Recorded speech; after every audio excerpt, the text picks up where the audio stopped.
something is good when it is carrying out the reason for its existence, right? When it's carrying out its purpose.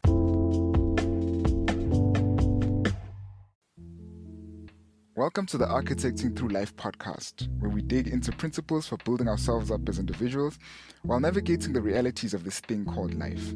The podcast is dedicated to young adults and anyone with the deep hunger to grow in their journey of being all that they were created to be. My name is Simon Gubeni, and with each episode I'll be discussing thoughts and insights drawn from life, from the Bible, from unique experiences, as well as from other great minds and mentors. Thanks for joining me on this journey, and I do hope that you'll enjoy today's episode.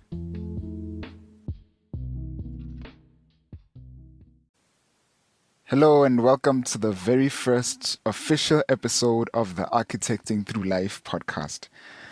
I've delayed to do this for quite a while, for a very long time. I've procrastinated on it, but I'm glad to have officially gotten started on something which has been burning in my heart for quite a while. I've had friends who kept pushing and keeping me accountable and say, when are you going to get this thing going? When are you going to get this thing going? And yeah, man, I'm glad that this is actually it. I'm looking forward to the journey and the experience of going through some interesting thoughts, reflections, discussions as well with some very interesting people. And I hope that the journey will be as valuable to you as I wish it to be for myself as well. If anything, it's going to be a journey of growth, of learning, and hopefully some interesting discussions as well. Without any waste of time, I want to get into this idea of the topic of purpose and finding our purpose in life, or understanding our purpose. I was having a conversation with a sister of mine the other day, and she was talking about, we're talking about just growing up and being a young adult, and when you finish varsity and school and all of these things, there's almost this search that we go through of trying to find the bigger meaning or significance of everything, like just this purpose that we want to fulfill. I was reading even a thread on Twitter the other day where a young lady was saying, Sabaweli to find her purpose in life. She's craving and longing to find her purpose. And I hope that as I have this discussion, the lessons and reflections that I found as I make sense of the whole topic will be valuable to you as well. I've been thinking there are 5 points that I want to discuss on the idea of purpose. 5 main points that I want to discuss on purpose, and these are drawn from an encounter or reading through the creation account that you find in the book of Genesis. The story of, or the narrative of the creation account that you find in the book of Genesis. I think there's some very interesting lessons that we can draw from there. Whether or not one has read the book of Genesis or not, there's some very interesting points to be drawn from there. When you read the book of Genesis, it outlines a narrative of how the world was created in 6 days, and then on the 7th day there was a day of rest and all of those. And on, I think it was the 4th day, there was the creation. It outlines the creation of the sun, moon, and the stars. And it says there that God said, "Let there be lights in the firmament of the heaven to give light on the earth, to be for signs and for seasons and for days and years, to divide the day from the night, and to be for seasons," and all of those. So the light, the sun, moon, and the stars that were created were made for the purpose of giving light to the earth. That was their fundamental purpose. And among other things that were created, we find that there's this constant pattern where everything was created to fulfill a purpose. So it says, "Let there be trees so that they could give forth fruit and foliage and food. Let there be water so that they can house the sea creatures. Let there be all of these things so that they can fulfill a specific objective." And what we find throughout that experience is the fact that everything that was created for a specific purpose or reason for being. Their raison d'etre, so to say. Their reason for being, their purpose of their existence. Everything was brought about because it needed to fulfill a specific purpose that existed. And so what we find through that experience is the fact that nothing was created without a purpose. Everything was brought into existence because of the fact that there's a purpose that it needed to fulfill. And the interesting point that we draw from that is the fact that something exists is evidence enough that there is a purpose for which it exists. Existence is the evidence of a purpose that must be fulfilled. If it is true that everything that has been created for a purpose. And that's true for the human life as well, that as human beings, as individuals who I believe are created, the evidence, the fact of our existence is evidence of a purpose that needs to be fulfilled, because nothing was brought into being without a purpose needing to be fulfilled. And that's true whether or not one knows what their purpose for existence is yet. So you and I might be clueless about what is my individual, unique, personal purpose for existence. Whether or not I know that does not do away with the fact that there is a purpose for my existence. There is a reason for my being. And as with all things, the reason for their existence, their purpose, precedes even their very existence. I see this with when I do a project or projects with coming to design a building or a house or whatnot. The purpose for that structure or that building that needs to be designed exists before pen is even put to paper. That a client will say, look, I want this house, I want this building, and they have a purpose in mind that exists prior to there even being a design. And that's true with the human life as well, right? So the first lesson that we draw from that idea of the creation account is that everything exists for a purpose. The second point is that everything is created with a purpose that benefits or serves some other thing, right? So back to this idea of the creation of the sun, moon, and the stars, says that they were created to give light, right? So when the sun gives light on the earth, the giving of the light, the fulfillment of that purpose is not self-seeking, right? It was created for the purpose of benefiting some other thing. When the plant life is created to give food and oxygen and greenery and even aesthetics, all of them are created for the fundamental purpose of benefiting some other thing. So that the purpose for which something is created, or the reason why something exists, isn't for its own sake, right? It isn't self-seeking. And I think that's something that we miss a lot when discussing this idea of purpose, is that we miss the point that the idea of purpose, at least as is illustrated or indicated throughout the creation account, is that the purpose for which something exists is not to benefit its own self, but it exists to benefit some other thing, right? So the animals and plant life and the sun, moon, and the stars and the waters and oxygen and all of these things were created to administer and benefit life to some other thing, right? And for example, if you were to look at a chair, the chair is created for the purpose of the person who's going to sit on it. A car is created for the benefit of whoever's going to be driving from point A to point B. Everything that is created with the purpose of benefiting someone or something else, right?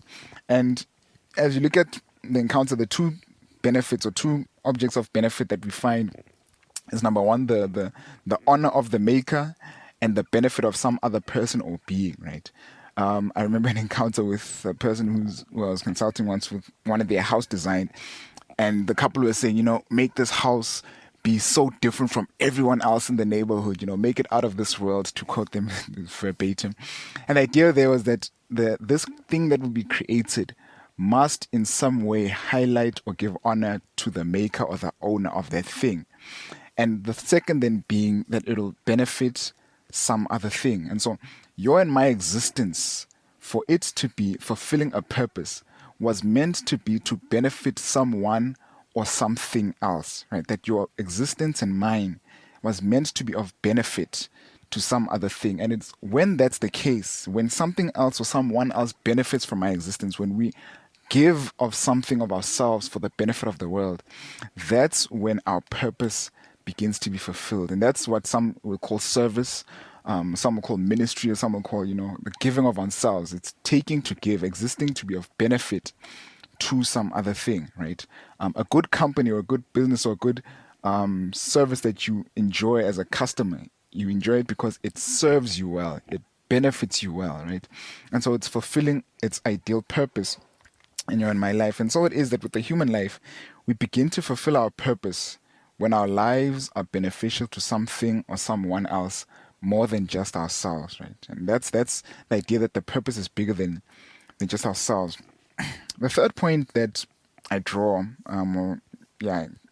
consider when it comes to this idea of purpose, especially when drawn from the creation account, is the idea that when you look at the sun and the moon and the stars, all that they needed to fulfill their purpose was contained in them by it was invested in them through the act of their creation. It's the idea that everything that the sun needs to fulfill its purpose of giving light is in the sun itself, right? When you talk about the trees, it says that the trees were meant to produce fruit and to produce seeds, and there would be a source of life as they produce those seeds and produce fruit. It's the idea that all that the tree needs in order to produce the fruit is already invested in the tree itself, right? And back to my own and your own individual life is that the things that we need to fulfill our God-given purposes, or our individual, unique, personal purposes, for the most part are already contained in us already, right? Our abilities, our skills, our experiences, good and bad, our knowledge, our encounters, our backgrounds, all of those things become ingredients to the fulfillment of our individual purposes. And that lets you and I know that nothing that we might have experienced, nothing that we are, is ever in vain, right? Your ability to speak, your ability to sing, your ability to run, your ability to make things with your hands, all of those become the means with which you and I have the opportunity to fulfill our God-given purposes. That everything that we need, or for the most part, all that we need to fulfill our individual purpose of benefiting something else, is usually contained within us already, right? Our hands, our feet, our minds, our abilities, our knowledge, all that we need, we fundamentally have in order to fulfill our God-given purpose immediately, right? Our ability to help and benefit some other person or some other thing is already contained in us, in as much as the sun possesses all its natural ability to fulfill its God-given purpose of giving light, right? And that's that thought, that what we need to fulfill our purpose is often something which has already been entrusted to us already, right? That of honoring our Maker and also benefiting some other person or thing, right? The fourth point, when you consider this idea of purpose, is the idea that purpose is the measure of what is good, right? If you read throughout the first chapter of Genesis, that creation account, you find that whenever something was created, at the end of it being finished, it was called good.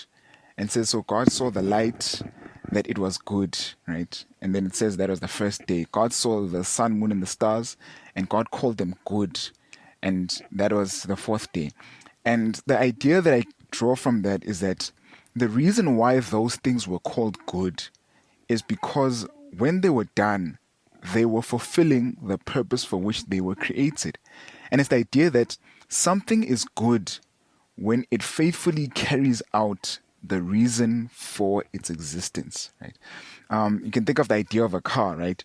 If you've got a very good car, beautiful vehicle, it's got all the bells and whistles, it can have a surround sound system, it can have all these tinted windows, it can have, leather upholstery, it can have all of these wonderful features. But if that car is not able to start, it's not fulfilling its purpose.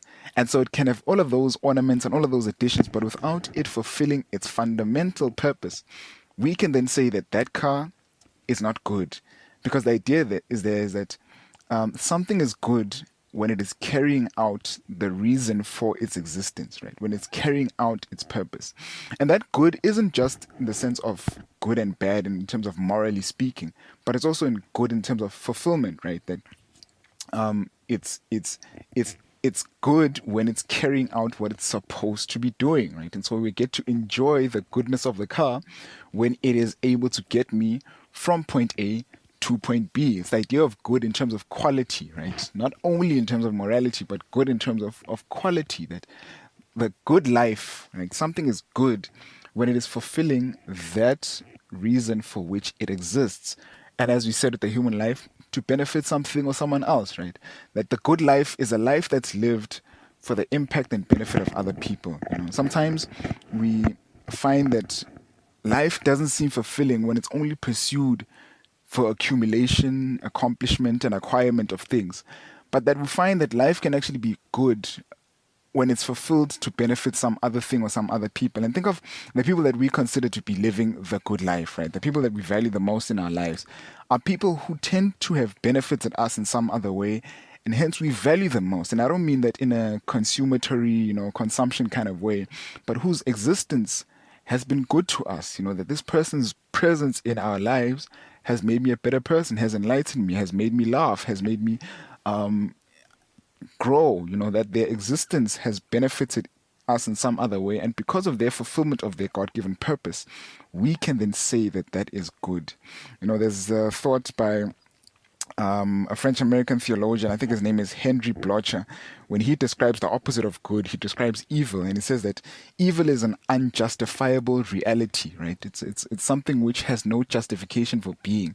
And then he goes on to say that evil is something that occurs in the experience that ought not to be, right? So evil is that which ought not to be. In other words, evil is that which goes contrary to a given purpose for its existence. It ought not to be. Whereas the converse is also true, that something is good when it is carrying out a God-given purpose of benefiting something else. That purpose is the measure of good. My fifth point to draw there is the idea that purpose begins right where you are. The sun and the moon and the stars were placed in their positioning in the solar system, and from there, they are to give their light, right? You don't hear of the sun moving from one solar system to another. I mean, like transferring in terms of changing solar systems and things like that. Obviously, there's movements throughout all the universe, but the position on a tree's ability to give life and fruit happens right where it is planted. And that's the point I'm making, that purpose begins right where we are, man. At times we can be hungering and longing to want to fulfill some grand purpose somewhere outside in the world, some huge pursuit, ending inequality, ending, the tide of nations, transforming entire civilizations, and all those things, all of which are good and noble aspirations.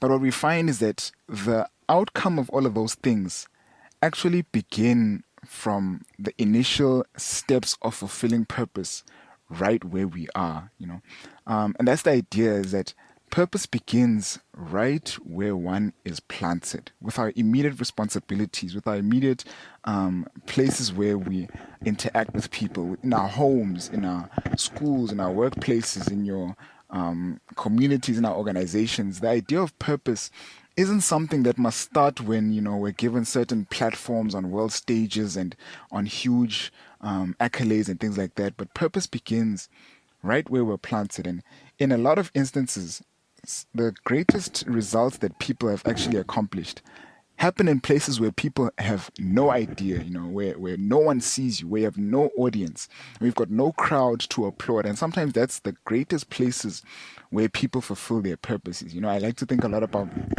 the impact of mothers when raising a child. The impact on a child's life when they grow to be a huge, impact on the world never starts with the accomplishments that they have, but it's actually through the grooming of a good parent.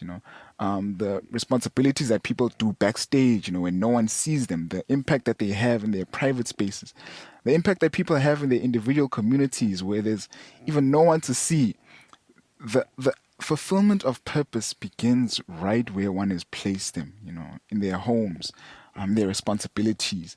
And sometimes we don't have to go far to fulfill purpose. If you are an individual overseeing, having to look after a family, that in itself is the fulfillment of purpose. If you are in school and you are trying to be the best student that you can be right where you are and benefit your fellow colleagues and classmates, that in itself is the fulfillment of purpose. And there's something about that magnifies itself out, without getting into discussion about, that whole butterfly effect, that the impact that we have in our individual and immediate spaces has a way of pouring itself out to others the more we do well in it. There's still that whole discussion about circles of influence, that the immediate circle of influence we have impacts and grows into our circle of concern. And it's the idea that our purpose begins right where we are, that right where we are is filled with so much meaning because it's the position where we are planted and best positioned to benefit some other thing. A quick recap on the thoughts that we've just looked at. I don't know, when it comes to this idea of purpose and fulfilling our God-given purposes, you can draw a few lessons from this idea of, the creation of the sun, moon, and the stars, and the whole creation account if you were to read the narrative in the book of Genesis. But what we draw from that is the idea that, firstly, everything that exists for a purpose, right? Nothing was brought into existence without there being a reason for its existence. And that's the case whether or not you and I realize what our individual purposes may be. The second point, we said that everything exists for a purpose that benefits something or someone else, right? And that being the honor of its maker, as well as the benefit of other individuals or people that it may come across. The third, we said that you often have everything that we need to fulfill our purpose right within our hands, right? In our God-given abilities, in our knowledge, in our experiences. And I mentioned the point that even good and bad experiences, some of the most encouraging things that I've heard have come from people who have gone through extremely difficult things, and from that have been able to come out and say, look, this is what I drew from it, this is how I gained strength. And so that even their negative experiences, their negative encounters in life, while they might not have been pleasant at the time, have made them strong enough people and able to benefit and help others along their journey. So the third being that everything that we need to carry out our purpose is often within our hands or within our reach. The fourth being that purpose is the measure of good, right? Purpose is the measure of goodness. That something is good when we see how well it fulfills its individual purposes, its individual purpose. There's a phrase that says salt is good, but if salt has lost its purpose, it's therefore good for nothing, right? But to be cast out and thrown underfoot. That if salt has lost its savor, it's therefore good for nothing, because its fundamental purpose is to give taste as well as, preservation and all those. And the fourth point, we said that purpose is right where we are. Purpose begins right where we're placed. That we don't have to try and topple the whole world to fulfill purpose before impacting the individual world in the spaces that we find ourselves in. That's it for today's episode of the Architecting Through Life podcast. I really do hope that was valuable to you as well. I do look forward to the other upcoming episodes and to sharing more of these with you. And so do feel free to share your thoughts and reviews on whatever platform you're listening to this on, whether it's Spotify, Anchor, YouTube. I'd really like to get your thoughts on the topic, and I do promise to reply as soon as I'm able to. Also, for any more content for my book and to see any other of my written material and pieces, do check out www.simongubeni.co.za. I'll be updating that regularly with some additional content, and I do hope that it'll be as valuable to you as some of the lessons have been to me. My name is Simon, and I'm wishing you all the best on your journey of architecting through life. Much love and have an awesome day. Thank you for listening to the episode that you've just heard on the Architecting Through Life podcast. If you found it valuable, please kindly do me the favor of sharing it and maybe leaving a comment if you'd like. I'd really like to get your thoughts, any impact that you might feel it may have, and do feel free to share it with someone else so that it can be a benefit to them as well. Thank you so much for your time, and do join us again on the next episode of the Architecting Through Life podcast.